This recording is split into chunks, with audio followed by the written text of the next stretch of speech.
Hi ma'am, whey protein గురించి ఒక rapid fire session please. Let's go. అసలు whey protein అంటే ఏంటి?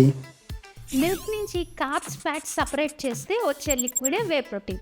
అంటే మనం పాలను విరగొట్టిన తర్వాత కింద వాటర్ మిగిలిపోతుంది కదా, దాన్ని డ్రై చేసి పౌడర్ కింద చేస్తారు. అందులో మనకి 9 ఎసెన్షియల్ అమైనో యాసిడ్స్ ఉంటాయి. Does everyone needs whey protein? Weight loss, muscle building ఉన్న వాళ్ళకి వే ప్రోటీన్ తీసుకోవచ్చు. రెగ్యులర్ ఇంటేక్ కోసం మన ఫుడ్ నుంచి వచ్చే ప్రోటీన్ సరిపోతుంది. వే ప్రోటీన్ వల్ల కాన్స్టిపేషన్స్ లాంటి ఇష్యూస్ వస్తాయా? వే ప్రోటీన్ తీసుకున్నప్పుడు యాడిక్వేట్ వాటర్ తీసుకోకపోయినా, ఫైబర్ రిచ్ ఫుడ్ తీసుకోకపోయినా వచ్చే ఛాన్సెస్ ఉన్నాయి. వే ప్రోటీన్ కిడ్నీస్ని ఎఫెక్ట్ చేస్తుందా? మోడరేట్ అమౌంట్స్లో తీసుకున్నప్పుడు అదేం హాని చేయదు. కానీ కావాల్సిన దానికన్నా ఎక్సెస్ తీసుకున్నా, ఆల్రెడీ మీరు కిడ్నీ ఇష్యూస్ని ఫేస్ చేస్తున్నా సరే దాన్ని అగ్రివేట్ చేస్తుంది. వే ప్రోటీన్ తీసుకోవడం ఆపేస్తే వెయిట్ గెయిన్ అవుతారా? Protein intake, physical activity all of a sudden ఆపేస్తే మాత్రమే వెయిట్ గెయిన్ అవుతారు.